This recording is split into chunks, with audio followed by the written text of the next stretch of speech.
Hello friend, এই ব্লগে তোমাদের সবাইকে স্বাগত। আজকে তোমাদের দেখাচ্ছি স্নেক প্ল্যান্ট মিনিয়েচার। ঠিক আছে, এ দেখুন ফ্রেন্ড, এক একটা টবে একটা করে পুং বেরিয়েছে।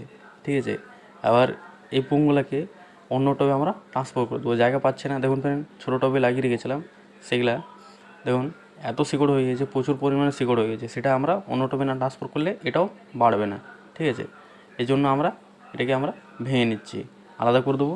দেখুন 3-4টা টবে করে দেবো, যটা করে আছে পুং সেটাকে আলাদা আলাদা করে লাগিয়ে দেবো মাটির মধ্যে। এ দেখুন ফ্রেন্ড, একটাতে পুরো গাছটাই শিকড় থাকে এটাতে। ঠিক আছে, এটাতে লাগাবো, ওটাতে লাগিয়ে দেবো, মানে এরকমভাবে ছোটো ছোটো পটে লাগিয়ে দেবো। ঠিক আছে, দেখুন দেখুন ফ্রেন্ড, এটার মধ্যে কি একটা করে যদি পাতা ভাঙি, এক একটা করে শিকড় আছে সবগুলাতে। ঠিক আছে, এ দেখুন গোটা গাছেই শিকড় আছে, এটা কি কোনো দিনও মরে না। ঠিক আছে, এ দেখুন ফ্রেন্ড, লাগানো আমার কমপ্লিট হয়ে গেছে। ভিডিওটা কেমন লাগলো কমেন্ট করে জানাবেন, পেজটা ফলো করবেন এরকম ভিডিও দেখার জন্য।